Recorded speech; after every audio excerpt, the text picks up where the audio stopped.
നമസ്കാരം, പ്രവാസി വാർത്തയിലേക്ക് സ്വാഗതം. ദുബായ് ജ്വല്ലറി കമ്പനിയിൽ നിന്ന് 8 ലക്ഷം ദിർഹം വിലമതിക്കുന്ന സ്വർണം മോഷ്ടിച്ച കേസിൽ ഇന്ത്യക്കാരനടക്കം 3 പേർക്ക് തടവും നാടുകടത്തലും ശിക്ഷ. 47-41 പ്രായമുള്ള ഈജിപ്ത് സ്വദേശികളായ സഹോദരന്മാരാണ് മറ്റു 2 പേർ. 2023 സെപ്റ്റംബർ 28-ന് ദുബായ് ഡേറ നായിഫിലായിരുന്നു കേസിനാസ്പദമായ സംഭവം. 1-2 പ്രതികൾ ജോലി ചെയ്തിരുന്ന ജ്വല്ലറി കമ്പനിയിൽ നിന്ന് 8 ലക്ഷം ദിർഹം തട്ടിയെടുത്തതായാണ് ദുബായ് ക്രിമിനൽ കോടതിയുടെ വാദം. രഹസ്യമായി ഒരു സ്വർണ്ണപ്പണിശാല സ്ഥാപിച്ചും കമ്പനിയുടെ പേരിൽ അറിയാതെ 10 തൊഴിലാളികളെ റിക്രൂട്ട് ചെയ്തതായും കണ്ടെത്തിയിരുന്നു. പ്രതികൾ ഈ തൊഴിലാളികൾക്ക് കമ്പനിയുടെ അക്കൗണ്ടിൽ നിന്ന് ശമ്പളം നൽകുകയും വ്യാജ കരാറുകൾ ഉണ്ടാക്കുകയും സ്വന്തം ശമ്പളം ഗണ്യമായി വർദ്ധിപ്പിക്കുകയും ചെയ്തു.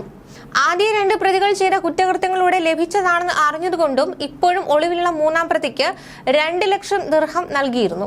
35-കാരനായ ഇന്ത്യക്കാരനാണ് 1-ാം പ്രതി. കമ്പനിയുടെ സമ്മതമില്ലാതെ ഒരു രഹസ്യ സ്വർണ്ണപ്പണിശാല സ്ഥാപിക്കുകയും ജ്വല്ലറിയുടെ പേരിൽ 10 തൊഴിലാളികളെ നിയമിക്കുകയും സ്ഥാപനത്തിന്റെ ഫണ്ടിൽ നിന്ന് ശമ്പളം നൽകുകയും ചെയ്തുവെന്ന് കോടതി കണ്ടെത്തി.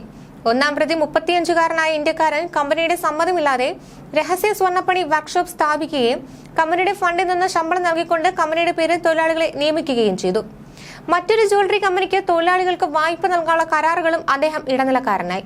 തൊഴിൽ കരാറുകളിൽ മാറ്റം വരുത്തി. സ്വന്തം മാസ ശമ്പളം 10,000 ദിർഹത്തിൽ നിന്ന് 50,000 ദിർഹമായി ഉയർത്തി. 47-കാരനായ ഈജിപ്ഷ്യൻ പൗരനായ 2-ാം പ്രതി 3-ാം പ്രതിയായ 41-കാരനായ സഹോദരന് കമ്പനി ജോലിക്ക് സൗകര്യമൊരുക്കി. സഹോദരന്റെ ശമ്പളം 3,500 ദിർഹമായി നിശ്ചയിച്ചെങ്കിലും വേതന സംരക്ഷണത്തിന്റെ മറവിൽ പ്രതിമാസം 25,000 ദിർഹം അധികമായി അയാളുടെ അക്കൗണ്ടിൽ നിക്ഷേപിച്ചു. 3-ാം പ്രതി പിന്നീട് 1.5 മില്യൺ ദിർഹം വായ്പ എടുത്ത് രാജ്യം വിടുകയായിരുന്നു. വില കൂട്ടി സ്വർണം വാങ്ങുന്നത് പോലുള്ള സംശയാസ്പദമായ പ്രവർത്തനങ്ങൾ തൊഴിലാളികൾ റിപ്പോർട്ട് ചെയ്തതിനെ തുടർന്നാണ് 2023 മെയ് മാസത്തിൽ കുറ്റകൃത്യം പുറത്തായെന്ന് ജ്വല്ലറി കമ്പനിയുടെ പങ്കാളികളിൽ ഒരാളുടെ പ്രതിനിധി സാക്ഷ്യപ്പെടുത്തി. 1-2 പ്രതികൾ കുറ്റക്കാരനാണെന്ന് കണ്ടെത്തി കോടതി 3 മാസം തടവിന് ശിക്ഷിച്ചു. ഇവർക്ക് 8 കോടി ദിർഹം പിഴ ചുമത്തിയിട്ടുണ്ട്. ശിക്ഷാ കാലാവധിക്ക് ശേഷം ഇവരെ നാടുകടത്താനും ഉത്തരവിട്ടു. രാജ്യം വിട്ട 3-ാം പ്രതിക്ക് അയാളുടെ അഭാവത്തിൽ 1 മാസത്തെ തടവും 2,36,823 ദിർഹം പിഴയും വിധിച്ചു. ശിക്ഷയ്ക്ക് ശേഷം ഇയാളെയും നാടുകടത്തും. വില കൂട്ടി സ്വർണം വാങ്ങുന്നത് പോലുള്ള സംശയാസ്പദമായ പ്രവർത്തനങ്ങളെക്കുറിച്ച് തൊഴിലാളികൾ മുന്നറിയിപ്പ് നൽകിയതിനെ തുടർന്നാണ് 2023 മെയിൽ കുറ്റകൃത്യം പുറത്തായതെന്ന് ജ്വല്ലറി കമ്പനിയുടെ പങ്കാളി പറയുന്നു.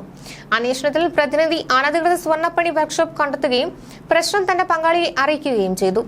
കൂടുതൽ വഞ്ചനാപരമായ പ്രവർത്തനങ്ങൾ പിന്നീട് പുറത്തുവരികയായിരുന്നു. ഫോറൻസിക് അക്കൗണ്ടിംഗ് റിപ്പോർട്ട് തട്ടിപ്പും വഞ്ചനാപരമായ പ്രവർത്തനങ്ങളും സ്ഥിരീകരിച്ചു. 1-2 പ്രതികൾ കുറ്റക്കാരനാണെന്ന് കണ്ടെത്തി 3 മാസം തടവിന് ശിക്ഷിച്ചു.